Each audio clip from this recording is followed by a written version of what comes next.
చెప్తుంటే రెండు అసెంబ్లీలో మళ్ళీ మాట్లాడతావు. రెండు అసెంబ్లీలో జగన్ గారు చెప్తున్నాడు. మీరు చెప్పండి, మీ పార్టీ ఏం చెప్తుందో చెప్పండి.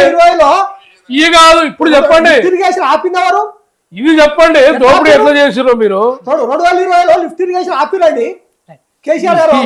ప్రభాకర్ రెడ్డి గారు, సరే ఏది జరిగినా గత ప్రభుత్వాల మీద సాకు తెలంగాణ ఎంత దారుణంగా మోసం చేశారు వీళ్ళు అనేది తెలంగాణ ప్రజలు లోపించిపోతున్నారు, రగిలిపోతున్నారు. పాత ప్రభుత్వాల మీద సాకు రెండు ప్రభుత్వాలు కాలయాపన చేస్తున్నారు అనేది పాదయాత్ర రెడ్డి గారి విషయం. సరే, అంతిమంగా గత ప్రభుత్వాలు ఏం చేశాయి ఏంటి అనేది పక్కన పెడితే ప్రస్తుత ప్రభుత్వాలు మీరిద్దరు ఉన్నారు కాబట్టి దీనికి పరిష్కారం దిశగా ఏం చేయదలుచుకున్నారు అనేది ఇందాక జిలాన్ గారు ఒక మాట చెప్పారు.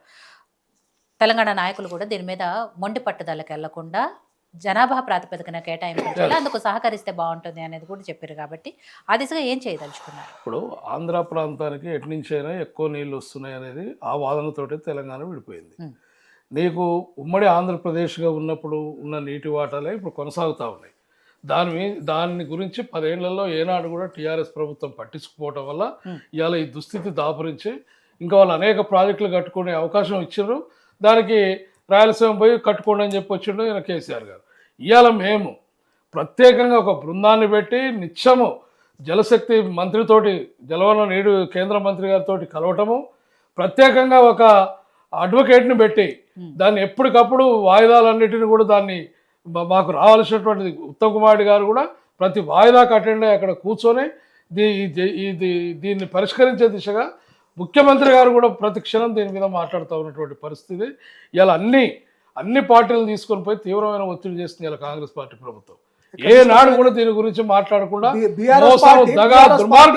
చేసిన బీఆర్ఎస్ నుంచి 4 నెలల్లో 5 నెలల్లో 6 నెలల్లో సుప్రీంకోర్టులో టైం బాండ్ కూడా పిటిషన్ వేసినాం. టైం బాండ్ పిటిషన్ వేసినాం. వీళ్ళు వదిలేసిన దాన్ని ఇవాళ టైం బాండ్ పిటిషన్ వేసి తక్షణమే దీన్ని పరిష్కారం చేసినట్టు ఆర్డర్ చేయమని చెప్పి వేసినాం. ఇవాళ ఇవన్నీ నడుస్తా ఉన్నాయి.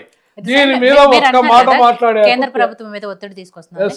అట్లే ప్రతిపక్షాలను పిలిచి అఖిలపక్ష మీటింగ్ ఏర్పాటు చేసి వాళ్ళని కూడా కలుపుకొని అఖిలపక్షం మీటింగ్ పెట్టినా అసెంబ్లీలో మాట్లాడదాం అన్న దొంగ లెక్క పరారైతులు. దీనికి ఏం సమాధానం చెప్పాడు హరీష్ రావు గానీ కేటీఆర్ దీన్ని ముందుకు రావటంలే. ఎందుకు రావటంలే? తెలంగాణ ప్రజల దగ్గర తలెత్తుకోని పరిస్థితి వీళ్ళది. ఏం చెప్పాలి? ఎన్ని ఉన్నాయి? ఆధారాలు ఉన్నాయి, క్లియర్ కట్ ఉన్నాయి. 10 ఏళ్ళు ఎక్కడ పండుకున్నారు అనేది ఉంది. ఆంధ్రాకి నీళ్ళు దోపిడీ చేసి పెట్టినది ఏం మాట్లాడతారు? అందుకని ఏదో ఒక వంకతోటి బలకచెర్ల మీద పోరాడతాం, ఇంకో దాని మీద ఉత్తమ మాటలు, గతంలో ఎట్లా మాయమాటలు చెప్పారో ఆ మాయమాటలతోటి తప్పించుకొని తిరుగుతున్నారు. అయినా కూడా తెలంగాణ ఇచ్చినటువంటి కాంగ్రెస్ పార్టీ ప్రభుత్వం తెలంగాణ ప్రజల కోసం నీటి విషయంలో సర్వశక్తులు ఒడ్డుతూ శాంతియుతంగా పరిష్కారం కోసం సర్వం ఒడ్డుతున్నాం. రేవంత్ రెడ్డి గారి నాయకత్వంలో అటు చంద్రబాబు నాయుడు గారు కూడా పూర్తిగా స్పందించి తెలుగు ప్రజలు నిజమైనటువంటిది ఏది ఉందో దాన్ని కూడా మేము పరిష్కరించడానికి సిద్ధంగా ఉన్నామని ఆయన చెప్పిండు. కానీ ఇట్లా జగన్కి నీళ్లు దోషిపెట్టారు అని చెప్పలే.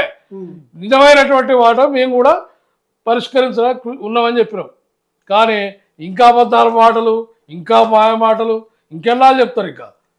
కాబట్టి ఖచ్చితంగా కాంగ్రెస్ పార్టీ నాయకత్వంలో, రేవంత్ రెడ్డి గారి నాయకత్వంలో ఈ నీటి సమస్య మరికొద్ది రోజుల్లో పరిష్కారం కాబోతుంది.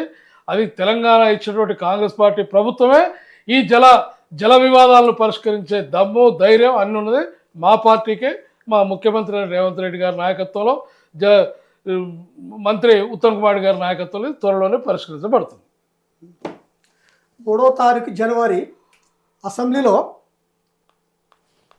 మాట్లాడుతున్నప్పుడు సరే రేవంత్ రెడ్డి గారు హరీష్ రావును సరే ఏ విధంగా మాట్లాడడం అందరం చూసినాం. అది పక్కన పెడితే ఆదివారం రోజు 4వ తారీఖు పవర్ ప్రజెంటేషన్ అసెంబ్లీలో అధికార పార్టీ చేస్తున్నప్పుడు మాకు కూడా అవకాశం ఇవ్వండి, మేము కూడా క్లారిఫై చేస్తాం. పవర్ ప్రజెంటేషన్ అంటే మీకు అవకాశం లేదన్నప్పుడు బైకాట్ చేసి వచ్చారు. మరి పవర్ ప్రజెంటేషన్ మాకు అవకాశం లేనప్పుడు మేము ఉండి ఏం చేయాలి? మీరు చెప్పేది మేము వినాలా? మరి మేము కూడా చెప్పాలి కదా. వినాలి కదా. తప్పు చేసినప్పుడు దాంట్లో కూర్చొని దాని మీద వచ్చినాయి అసెంబ్లీ నుంచి ఎప్పుడు ఫరారైదా అనే ఉద్దేశం. 10 ఏళ్ళు అసెంబ్లీ నడిపించిన వ్యతిరేకంగా సస్పెండ్ కాదు, సభ్యత్వం తీసేయడానికి ప్రయత్నం ప్లస్ మన ఇంతవరకు కూర్చోబెట్టి ఏదో చెప్తారట. తెలుగుదేశం జిలాన్ భాష గారు మాట్లాడుతూ 2 రాష్ట్రాలు ఈరోజు పాడిలో మొదటి స్థానంలో ఉన్నాయంటే అది చంద్రబాబు పుణ్యం అంటున్నాడు. కానీ ఆంధ్రప్రదేశ్ రాష్ట్రానికి 2 సార్లు ముఖ్యమంత్రి ఉన్న చంద్రబాబు రైతుల గురించి ఏనాడు మాట్లాడలే. ఆయన మాట్లాడింది ఎప్పుడు తెలంగాణ రాష్ట్రం వచ్చినాక కేసీఆర్ గారు కాళేశ్వరం ప్రాజెక్టు స్టార్ట్ చేసి 3 ఏళ్లలో కంప్లీట్ చేసినాక ఈయనేమో చేస్తుండు, రైతులకు రైతు బంధు ఇస్తుండు, రైతు బీమా ఇస్తుండు, రైతులకు ప్రాజెక్టు కడుతుండు.